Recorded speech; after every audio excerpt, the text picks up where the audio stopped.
Hola, ¿qué tal? Donde quiera que estén, estamos aquí con el lujo de tener una polidialogicidad muy intensa con diferentes estrategias docentes, con diferentes recomendaciones, formaciones.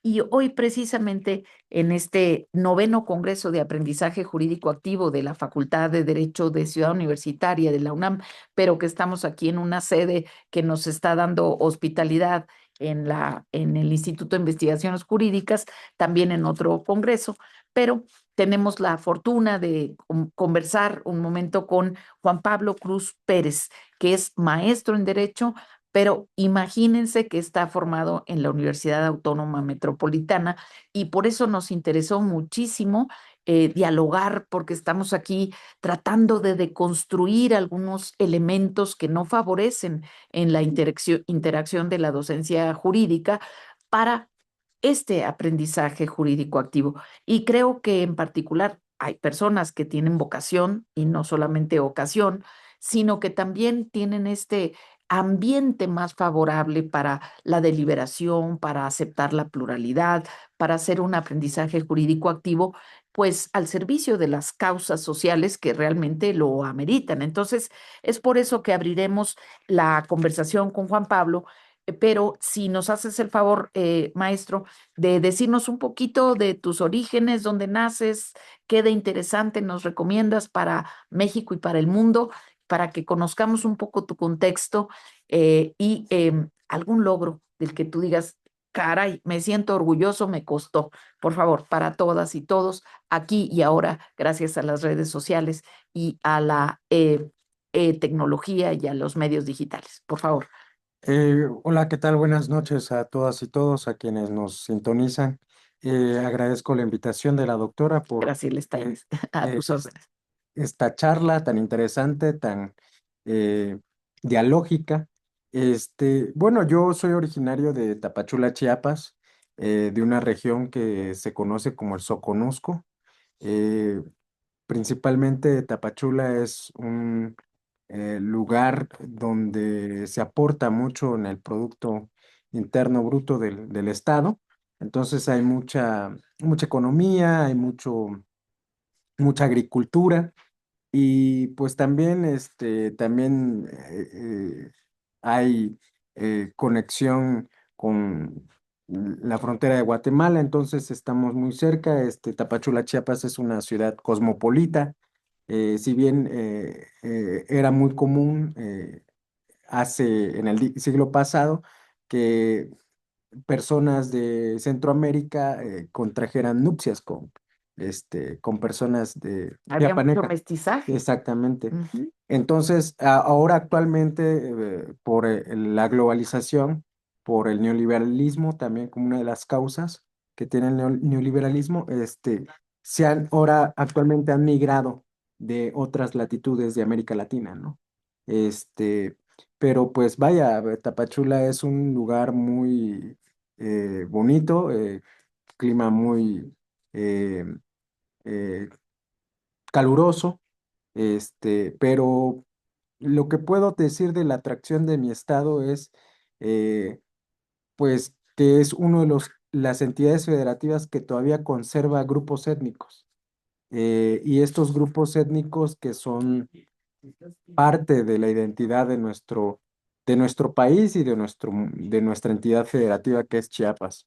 Eh, si bien es cierto, puedo destacar que en Chiapas se dio origen a un movimiento de liberación nacional muy importante, que es la del Ejército Zapatista de Liberación Nacional, ¿no? Que sin ellos, o sin este movimiento de liberación nacional, creo que hoy, en este siglo XXI, en este 2025, los pueblos indígenas no tendrían derechos reconocidos en la Constitución Sí, Federal. no tendrían definitivamente la visibilización que generó este fuertísimo movimiento que, por ejemplo, mi vida la marcó de manera muy importante. Es realmente un antes y un después, inclusive la narrativa de Marcos y el resurgimiento, porque no es que no estuvieran ahí, sino el resurgimiento de todos estos nodos de la identidad mexicana, mesoamericana, tantas lenguas, tantas costumbres, tantas religiones que viven en Chiapas, en la región, ¿no? Sí, así es, y más que nada este movimiento de liberación nacional también vino a cuestionar la modernidad y el proyecto de asimilación que se venía gestando desde el colonialismo, ¿no? Este, negando la identidad del otro, o de la otra, o del diferente. Pero bueno, eso es lo que puedo yo decir de mi bello estado de Chiapas, que pues sí es un lugar muy bonito y que tenemos Que lo visitemos. que lo visiten exactamente y hay mucha identidad por parte de Cuéntanos Chiapas. sobre tu logro, aquello que dices, me siento satisfecho, me costó, en fin, Bueno, yo la verdad me siento muy satisfecho. Antes que nada quiero decir que soy licenciado en Derecho por la Tricentenaria Facultad de Derecho Campus 3 de la UNACH, la Universidad Autónoma de Chiapas. Ahí pues trabajé mi tesis sobre el zapatismo, el cual obtuve mención honorífica. Eh, Tuve la oportunidad de estar acá un año en la UNAM de intercambio académico. Tuve muy buenos profesores y podría yo decir que el profesor que me atrapó o el profesor que me dio ese plus. ese plus que todo alumno dice, quiero ser como él, ¿no? Se llama el doctor Germán Medardo Sandoval Trigo, que es profesor de esta Facultad de Derecho en la clase de Filosofía del Derecho, ahí lo conocí. Y pues fue un profesor que nos enseñó a cuestionarnos y a pensar al derecho de otra manera, ¿no? ¿Y Y tu logro, así que tú dices, fue la mención honorífica o egresar o cuál es ese logro sí, que a eso iba. De hecho, bueno, como pinceladas, ¿no? Mi máximo logro yo considero haber estudiado mi maestría en Derecho en la UAM. Eh, Fue para mí un sueño y estoy muy orgulloso porque la verdad es una universidad muy comprometida con las clases populares y pues vaya, al final de cuentas eso es el origen de la UAM, ¿no? casa abierta al tiempo, ¿verdad? Exactamente, estar al. Cuéntanos un poquito de ese sistema modular, cuéntanos un poquito cómo desarrollan o cómo promueven la investigación, cómo es este sistema que distingue a la UAM desde tu punto de vista. Ok, sí, bueno, comparando eh, que he estudiado, pues vaya en la UNACH, en la UNAM acá, en la Facultad de Derecho y en la UAM, son, podría yo decirlo desde mi perspectiva, que son dos corrientes pedagógicas muy distintas. Para mí la UNAM, si hablamos que esa fue la enseñanza en el tronco común en la UAM, porque tenemos un tronco común en la que en los dos primeros trimestres llevamos materias, todos los compañeros que fuimos aceptados. Con otras carreras incluso. Exactamente, no precisamente, sino que más que nada, por ejemplo, los que quedamos, de los treinta y tantos que quedamos en la maestría, unos son para penal, otros para derechos Pero humanos. concurren el tronco común. Concurrimos en el tronco común, De las exactamente. diversas disciplinas tienen un tronco común. Exacto, exacto. Entonces, en ese tronco común lo que se nos enseñó, y más que enseñar a aprender, nosotros nos dimos cuenta de que hay escuelas, por no mencionar, que son muy tradicionales, que lo que diga el maestro es lo que vale y y el alumno es el que tiene que estar callado, escuchando y obedeciendo. Eh, Esa es parte de la pedagogía tradicional. Y por otro lado, tenemos la que es la pedagogía crítica. En la pedagogía crítica, pues obviamente aquí el educando también es protagonista de la educación. El educando también construye el conocimiento a través del profesor. El profesor solamente es un simple facilitador. El profesor, como dice Paulo Freire, ¿no? Al enseñar está aprendiendo y al aprender está enseñando. Entonces, esa fue, yo tuve la fortuna que en la maestría, en mi clase tuve una UEA, porque no se llama materia en la UAM, se llama UEA, Unidad de Enseñanza-Aprendizaje. Llevé una unidad de enseñanza-aprendizaje que se llama Didáctica de la Enseñanza del Derecho. Y pues mi profesor pues nos prácticamente nos estaba enseñando que, que la formación docente o del profesor debe ser siempre en pro de la crítica y la investigación, ¿no? Eh, prácticamente la UAM, recuerdo yo que, eh, si no es que en todas las materias, porque sí, así era, o ya sea que un profesor te dejaba un ensayo final, trabajo final para con tantas mínimo 15 páginas, ¿no? de contenido para que tú, o sea, se incentiva al alumno para que tenga publicaciones o publique, ¿no? Pero habían otros profesores que durante la semana tenías que entregar un ensayo de 8 páginas al máximo, ¿no? Pero te daban textos, de esos textos los discutías y sobre ese texto hacías un ensayo. Estaba acotado, Exactamente, no estaba tan amplio, abiertos, sí. exactamente así como que Ahí búsquenle y a ver qué. no, estaba ¿Y precisamente, esos textos ya formaban parte del programa de la materia o eran elegidos por el profesor o por los estudiantes? eh, ¿O formaban parte ya de una masa crítica preestablecida? prácticamente la UAM como acá en la UNAM está la libertad de cátedra, ¿no? La UAM tiene sus planes y programas de estudio, la bibliografía, algunos sí, algunos textos de la bibliografía y algunos textos Adicional. adicionales que los profesores decían, no, bueno, Aportan, estos son innovadores y estos vamos a están estudiar actualizados. exactamente eso. Y fíjense que eso es lo que tiene, por mencionar, la biblioteca del agua tiene, por ejemplo, muchos libros actualizados, o sea, los que ya están en el momento, ¿no? Este, procuran y pues al Y mismo tiempo, además tienen muy buenos comedores ahí, muy baratos. sí, No tienes hambre y te vas directo a la biblioteca. Muy sí, la UAM es una universidad que la verdad sí se hizo para la clase popular, yo así lo veo. Bueno, las UAM manejan distintos precios, por ejemplo, UAM Azcapotzalco, el desayuno te cuesta 2.50 y la comida 3.50. Y pues bueno, esa es una ayuda muy es importante muy importante. Hay muchos por, estudiantes que vienen con exactamente. nada. Y algo muy importante, por ejemplo, en los salones de clases, los alumnos tenemos computadoras. O sea, el profesor está enseñando y tú estás en la computadora y algún término que haya dicho el profesor que te llamó la atención, Inmediatamente lo estás inmediatamente, buscando. y ahí estás participando, incluso, profesor, ¿sabes qué? De este concepto, esta definición, yo pienso esto y esto. O sea, al mismo tiempo estás también con la tecnología. Simultáneamente, no tienes Entonces, carencia de que no tengo red o que no tengo para exacto, entrar a un ordenador. o no tengo el equipo. Ujú. Entonces, yo la verdad, eso es lo que puedo decir. La UAM, la verdad, la UAM se interesa mucho en formar profesores investigadores desde el posgrado. Y pues la verdad, como lo vuelvo a repetir, fue una gran, Muy integral, muy integral. muy integral. Y lo importante o lo interesante es que la formación del abogado, el maestro en Derecho en la UAM, es desde el pensamiento complejo, por parafrasear a Edgar Morin, eh, la multidisciplina, la inter y transdisciplina. Incluso, si me permite decírselo, tal vez le va a sorprender.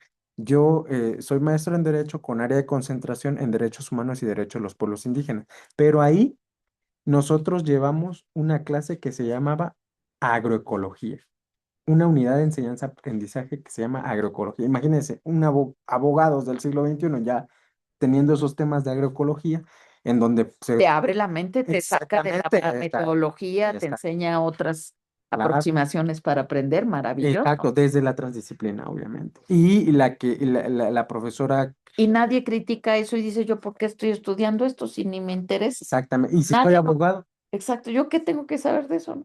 entonces, cuando vas entendiendo, esa materia se relaciona mucho con el ambiente, con la naturaleza Con y, el entorno de y los con el pueblos entorno, originarios. exactamente. Y otra cosa muy importante, que como el abogado tiene que ser sensible ante estas cuestiones de hoy, ¿no? Ante la contaminación, el calentamiento global. Sí, la sostenibilidad. Exactamente.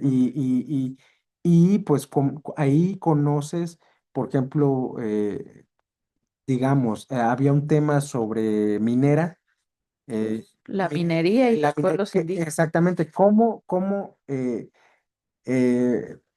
la contaminación que genera la actividad minera, en qué repercute a los pueblos indígenas y otra cosa, el agua que ellos utilizan para su uso doméstico, ¿no? Entonces ahí la La agroecología, gestión, la- ahí entra la agroecología también. no, ¿cómo no? Entonces, entonces eh, otro de los temas más importantes que yo considero que el posgrado de la UAM es un posgrado de vanguardia, muy interesante porque tuvimos materias, por ejemplo, aquí en la UNAM se llaman sociología jurídica, ¿no? Ahí en la UAM, la unidad de enseñanza-aprendizaje se llama economía, sociedad y derecho.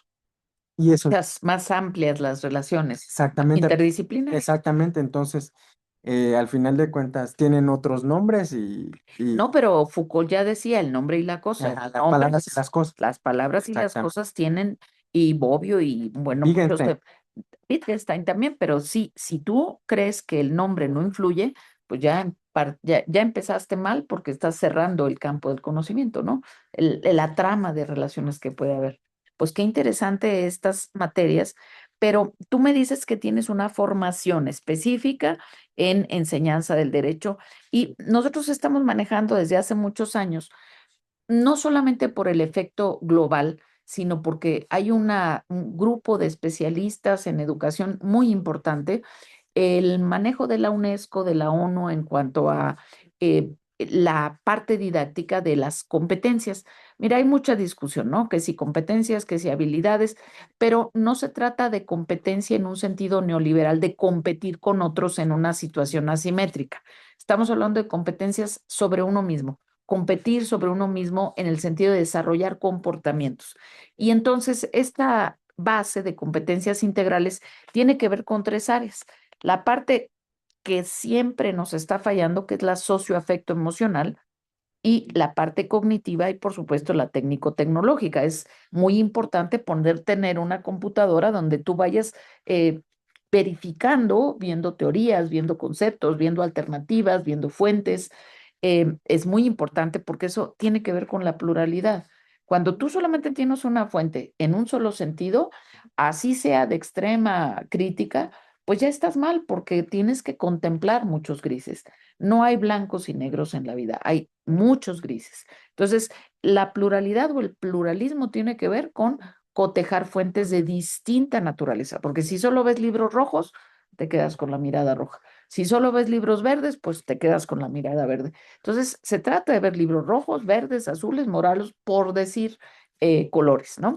Pero en esta parte, todo mundo podemos ver muy claro el peso de la teoría. Podemos ver muy claro el uso de las tecnologías para aprender, ¿no? Los extremos y horizontes de las teorías que utilizamos. Pero la parte socioafecto emocional, quisiera vincularla con lo que tú dices, teorías críticas. Sí, pero tomando en cuenta una realidad que tú conoces muy bien, eh, tiene que ver con la gravedad de los problemas que vivimos actualmente, socialmente, ambientalmente, humanamente, porque también tenemos una serie de alejamientos de la luz, de la colaboración, eh, muchas irracionalidades que tienen que ver con la gestión emocional. ¿Tú recuerdas haber tenido alguna formación específica ahí en la UAM sobre cómo sobrellevar el conflicto, sobre cómo autoconcentrarte, sobre cómo automapearte, cómo identificar esto que hoy le llaman neurodivergencia en clase, o cómo gestionar a algún estudiante o mujer u hombre particularmente conflictivo o con alguna situación particular que incluso venga de la violencia? ¿Tienes recuerdo de que haya esta vanguardia en la formación didáctica en cuanto a lo socioemocional y cómo gestionar la crítica? Porque una cosa es problematizar y hacer crítica y otra cosa es quedarse en ella, porque yo creo que lo que nuestra sociedad nos demanda son soluciones, te caiga bien o te caiga mal el vecino. Y yo creo que esa parte tiene que ver con lo socioemocional y saber salir de la crítica hacia el lado de construir propuestas, aún con el mismísimo entre comillas, enemiga o enemigo. Entonces, ¿tú recuerdas alguna formación específica al respecto o crees que también es un desafío que tenemos en todas las universidades? Bueno, yo podría decir dos situaciones con relación a lo que me pregunta. En mi formación, pues obviamente no hay una enseñanza donde tengas esa cuestión de esa empatía con el alumno o esa cuestión ¿Cómo trabajar? esa, cómo trabajar, exacto, yo ahí me imagino a los profesores de pregrado, ¿no? De los de kinder, ¿no? Que sí trabajan mucho esas cuestiones afectivas, ¿no? Pero sí en la UAM hay áreas, no sé si por decirlo, oficina, donde les dan no Como capacitación. apoyos externos, como si fueran áreas de apoyo, Exactamente. digamos, un área Tipo socio- psicológica, pero como materias no, no, como ni materia, como actividades no. no, ni como actividades, ni como... Sí, te enseñan, por ejemplo, en la clase de didáctica de la enseñanza del derecho, eh, pues algunas didácticas, ¿no? Porque no es lo mismo pedagogía que didáctica, también hay que tenerlo claro. Entonces, este, en realidad yo creo que vamos a trabajar en eso, o hay que trabajar en eso, no solamente eh, aquí en la UNAM, sino creo que en todas las universidades del país. Quien está haciendo un trabajo muy importante sobre esto, de llevar este tipo de información eh, socioemocional, psicológica, para determinados tipos de alumnos, por decirlo así, es el maestro Carlos Alberto Vergara, mi amigo profesor de aquí de la Facultad de Derecho, que recientemente acaba de realizar algunas jornadas de conferencias con relación a la cuestión psicológica que también y emocional que debe tener el alumno, ¿no? Eh, Bueno, yo pienso que todos, ¿no? Porque antes estábamos muy centrados en la inteligencia memorística o en la inteligencia, digamos, meramente cognitiva, teórica, y entonces todas las inteligencias estaban centradas en esas competencias, en esas posibilidades de desarrollo, pero ahora tenemos muy claros tres campos. El campo socioafecto emocional, que es el que permite otros desarrollos. Y justamente por eso nosotros hemos trabajado desde hace tiempo el tema del trabajo colaborativo y esto que llamamos Learning Societies, sociedades del aprendizaje. Digo, hablamos en inglés como podríamos si supiéramos hablar maya, pero lo cierto es cómo se hace este trabajo colaborativo más horizontal, esta co-construcción, tiene que ver con las asimetrías, con las subordinaciones, que no te permiten, si tú oyes un currículum de 10 páginas, pues ya no te sientes capaz como decir, no, pues ya estoy frente a un sabio o una sabia, ya no puedo opinar nada. Y creo que desde allí hay numerosas herramientas y digamos desde prácticas, técnicas, teorías que nos permiten trabajar esta parte socioemocional, porque sin esta parte no hay trabajo realmente colaborativo, hay subordinación, hay eh, un seguimiento acrítico, hay una admiración acrítica.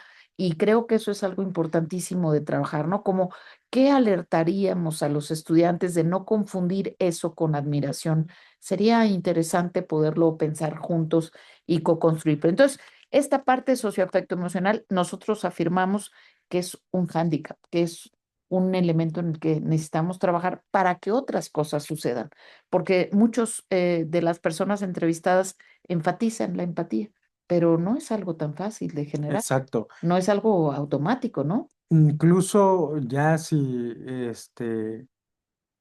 nos vamos más en nuestro campo, que es el derecho, hay un abogado brasileño, se llama Antonio Carlos Volve, que habla sobre la ética de la alteridad, ¿no? Entonces yo creo que en esa ética de la alteridad podríamos también hacer ese reconocimiento del otro, seas estudiante o no, seas indígena o no, seas africano o no. Entonces, seas gitano o gitano o no. Entonces, seas de una clase popular o no. O sea, al final de cuentas, ese tipo de cosas también cuenta. Mucha gente no se acerca porque te veo de otro color, ¿no? Entonces, O tú no te acercas por lo mismo. o tú no te acercas porque desconoces su lengua. Entonces, son muchos factores que también incide la sensibilización de derechos humanos también. Desde luego, desde luego. Entonces, yo considero que este debería ser un trabajo en conjunto de todas las universidades, De que se pusieran de acuerdo, la UNAM, la UAM, el POLI y otras que universidades. lo empezaran a incorporar, Exactamente, competencias socioafectivo-emocionales, exactamente, en discutirlo la de, práctica cotidiana en el aula o en el aula extensa. exactamente. Tal vez en forma virtual es un poquito más difícil, pero muy bien. Entonces creo que ya coincidimos en un área de oportunidad que la vemos. Para despedirnos, porque realmente te estamos agradeciendo que estás incluso sin cenar y todo, pero comprometerte a una siguiente entrevista con más planeación, con más tiempo para que quede grabada en nuestros canales, pues ya te invitaríamos a tus temas donde tú estás especializándote, pero sí me gustaría entrar a un tema difícil, técnico de contenido, para que nos despidamos con alguna recomendación hacia las docentes y los docentes. A lo mejor, si pudieras diferenciar entre licenciatura y posgrado, eso para cerrar con eso y alguna frase, alguna invitación. Pero en la parte deliberativa, esta parte crítica, eh, hoy en día estamos viendo definitivamente un giro desde mi punto de vista delicado respecto al neoliberalismo y a la deconstrucción, al tema de la decolonización, y hay toda esta filosofía que podríamos llamar de Boaventura de Sousa Santos, de la deconstrucción, de la hegemonía, en donde de pronto utilizamos la palabra eurocentrismo como si fuera una grosería, ¿no? Como si fuera algo malo y patético, ¿no? Pero Em, ¿hasta dónde podemos trazar los límites de la crítica cuando esta crítica nos impide acordar y nos impide ver las luces en estas teorías de los viejos? Porque los europeos no es que solamente hayan tenido pocos problemas, han tenido destrucción de ciudades, de comunidades, viven en el pluralismo. Entonces, no es que por ser europeos tengamos que estar en contra de ellos o porque nosotros no tenemos esas condiciones. Creo que la guerra y la austeridad total de no tener que comer también les han enseñado mucho. Entonces, mm, ¿dónde podríamos, maestro, eh, marcar algunos umbrales en estas teorías críticas en donde en vez de restar, sumemos y construyamos espacios para el acuerdo, para aprovechar lo bueno de donde quiera que venga, y no quedarnos en este nuevo discurso de que lo neoliberal es algo tan vago, maestro, es algo tan vago que ya nos sentimos todos capitalistas cuando queremos una computadora o queremos usar una inteligencia artificial, pensando específicamente en el derecho y pensando específicamente en esta área tuya que es tan importante, que es el tema del derecho de los pueblos mesoamericanos, los pueblos originarios. eh, ¿Cómo trazar algunos umbrales de la teoría crítica? ¿Cómo lograr estas áreas de acuerdo, venga de donde venga la propuesta, sin estigmatizar, sin estereotipos, sin prejuicios? ¿Cómo podemos hacer para incorporar eso en nuestra discusión en el aula? ¿Cómo lo podríamos empezar a bosquejar? ¿Cómo podríamos trazar algunos caminos de acuerdo sin dejar de ser críticos, pero trazando muy claramente estas reglas? Bueno, si bien es cierto, debemos decir que, pues, desde el colonialismo incluso, ¿no? Ha habido una discriminación y racismo, lo cual eso ha ido transitando en diferentes etapas de la humanidad, de la historia de la humanidad. Pues hemos tenido guerras mundiales que incluso se ha dado por una cuestión de raza y, De intereses y económicos. intereses económicos, pero también va inserta la raza. O sea, qué raza, llamémoslo de alguna forma, como lo fue en su momento Hitler, ¿no? El Führer, que hablaba de una raza superior, ¿no? Pues también en el encuentro de dos mundos se hablaba de una raza superior y una raza inferior, ¿no? Y la raza superior, pues obviamente era aquella persona que provenía de la civilización etnocéntrica de la que acabas de mencionar, ¿no? No es que neguemos el eurocentrismo, ¿no? Sino que qué tanto daño ha hecho la cultura etnocéntrica imponiéndola en el imaginario de las culturas que ya habitaban en Mesoamérica. Ese sería un primer punto. Considero que, como siempre, nunca se le ha dado, eh, por decirlo de alguna manera, un término menor a la democracia. Yo creo que siempre estamos hablando de democracia para que todos podamos participar, ¿no? Y tengamos espacios. Yo creo que, como usted menciona, a Boaventura de Sousa Santos, comparto cuando Boaventura dice que, pues, las epistemologías del sur no pretende silenciar o invisibilizar a las epistemologías del norte. No está diciendo que las epistemologías del norte o la epistemología moderna o la medicina moderna sea este, alarma. Sí, Sí, entonces prácticamente vaya, lo que quiero decir es que eh, de la manera en que podemos hacer un ejercicio de ecología de los saberes sin negar el saber del otro, diciendo que no es el comentario idóneo, la verdad idónea, sino que hacer esfuerzos de diálogo, ¿no? Bajo esa noción yo digo que se debe implementar la interculturalidad.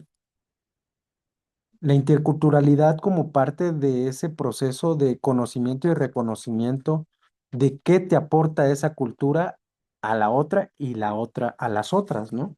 Entonces yo creo que para este siglo XXI la interculturalidad es muy importante en todos los ámbitos, no solo en la educación, sino también en la justicia, obviamente.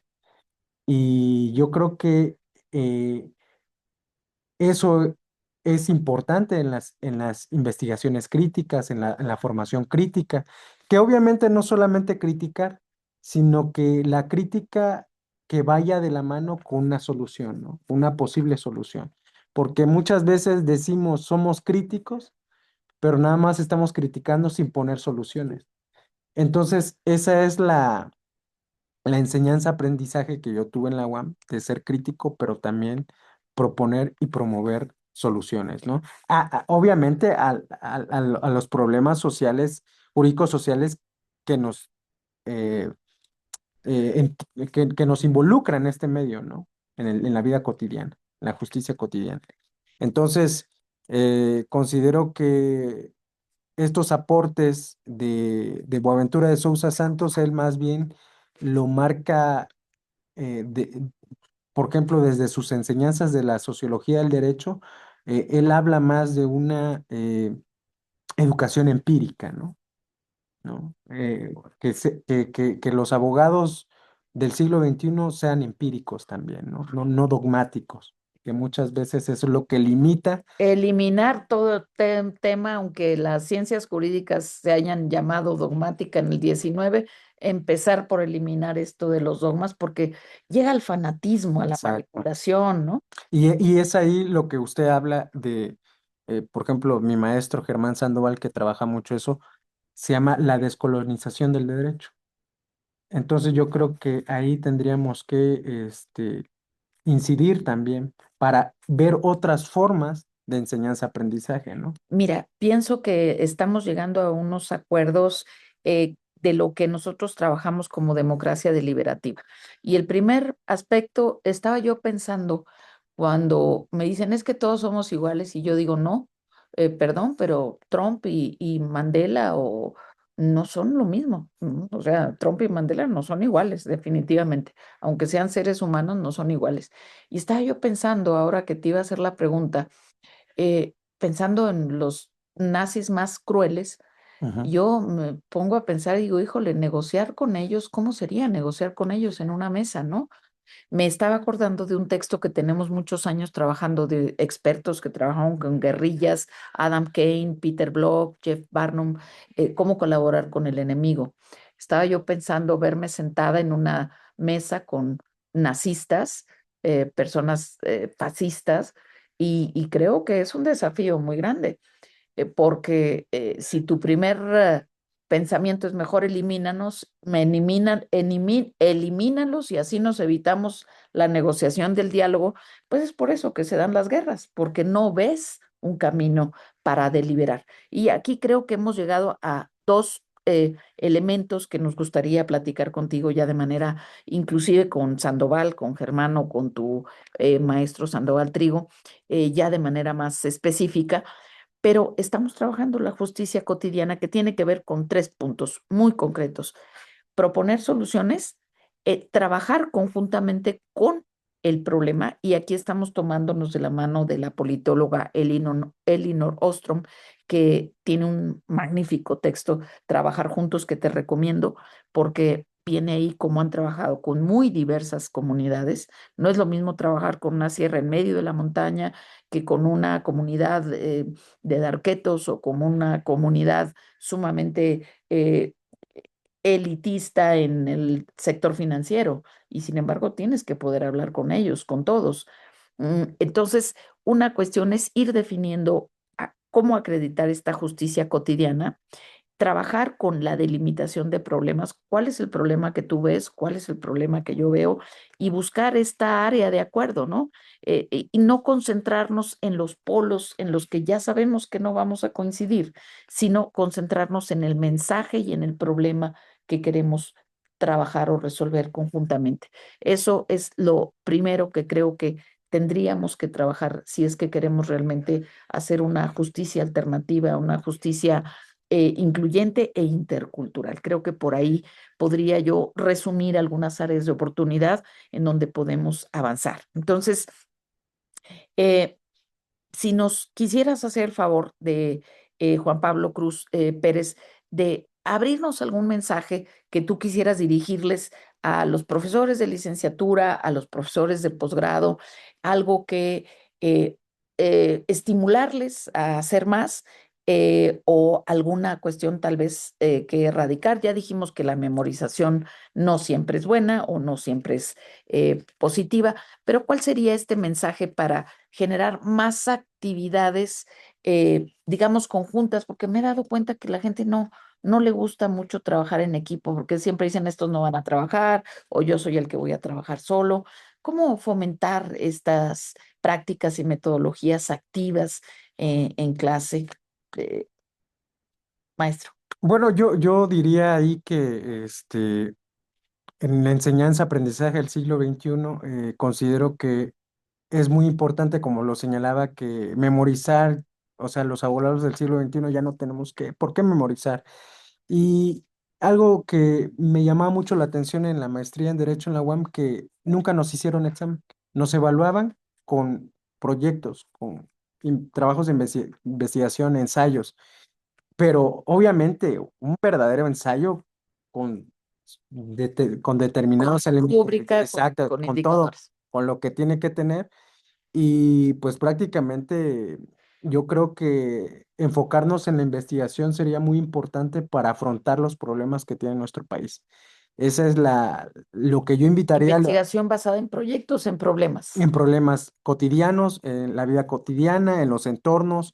Muchas veces hay alumnos que vienen de ciertas comunidades y tienen problemas en su comunidad, en su región. Yo creo que ahí tienen que involucrarse, ¿no? El maestro debe ser esa persona, ese facilitador que también ayude a activar a sus alumnos esas cuestiones, ¿no? De la vida cotidiana, de la investigación, más que nada la investigación. Sí, fíjate que coincidimos, estamos en este modelo ATPETL, que surge como una onda concéntrica cuando avientas una piedrita al río. Empezar por esos problemas que nos duelen, que parecen pues que los normalizamos, pero que justamente por ahí habría que empezar a solucionar en lo pequeño. Y pues sin más, Juan Pablo Cruz Pérez, te invitamos a trabajar sobre este tema de justicia cotidiana cómo acercar o cómo delimitar estas pedagogías o teorías críticas para que no se pierdan en la espiral de la crítica, la crítica, la crítica y la problematización y las soluciones cuando eso es a lo que te invitamos. Y no sé si quieras despedirte con algún mensaje, con alguna frase, con alguna Sí, idea. bueno, con relación a lo que usted dice, prácticamente a mí me llama mucho la atención en esta justicia cotidiana algo que está trabajando el doctor Orlando Aragón Andrade, que se llama el uso contrahegemónico del derecho, y otro que está trabajando Germán Sandoval, que se llama el positivismo de combate. O sea, cómo utilizar eso que te da el derecho para aquellos sujetos para quienes supuestamente se hizo el derecho, pero en realidad no los benefician. Entonces, ¿cómo utilizar con eso que tienes, con esos discursos del derecho, para beneficio de estos grupos, ¿no? Entonces, yo, Darle la vuelta a la campana. exactamente, bajo el mismo discurso, beneficiar, Retomar exactamente, lo que es más universalizante, más incluyente. más benéfico para esos grupos en situación de vulnerabilidad. Entonces, yo creo que ahí también hay una militancia por parte de los abogados, ¿no? Si podemos hablar de una militancia. En Brasil se llamó en su momento los abogados populares, ¿no? Entonces, esta es como una enseñanza también de las escuelas brasileñas del derecho crítico, ¿no? Y Comprométete, exactamente, comprométete. pero ahí el doctor Orlando Aragón Andrade hace una diferencia, es que las teorías críticas son muy teóricas. En cambio, la antropología jurídica militante es más Activa. más de campo que Clínicas, tener exactamente, clínicas jurídicas abiertas a colectivos, colectivos, asesorías también múltiples. exactamente. Pues yo creo que eso es lo que realmente Entonces, va abonando a la justicia cotidiana. exacto. Entonces, lo que él, por ejemplo, habla en sus trabajos, el doctor Orlando Aragón Andrade, que recientemente acabo de publicar en una revista Indexa de la Universidad Nacional de La Plata, que se llama Derecho y Ciencias Sociales, una entrevista que le hice al doctor Orlando Aragón Andrade con relación al uso contrahegemónico del derecho y la antropología jurídica militante. Vamos a trabajar en esos temas y seguramente te vamos a invitar a que nos ayudes a coordinar un panel junto con el director del Laboratorio de Derecho y Desarrollo Sostenible, el maestro Meneses, Hernández Meneses. Así que por el momento realmente nos sentimos sumamente privilegiados de esta conversación contigo en el 9º Congreso de Aprendizaje Jurídico Activo. Por favor, hagan de este video un foro, denos sus sugerencias, preguntas y les invitamos a mantenerse en esta conversación. Bienvenidas, bienvenidos al amanecer. Encantada, Juan Pablo Cruz. Bienvenido. Hasta pronto. Hasta siempre.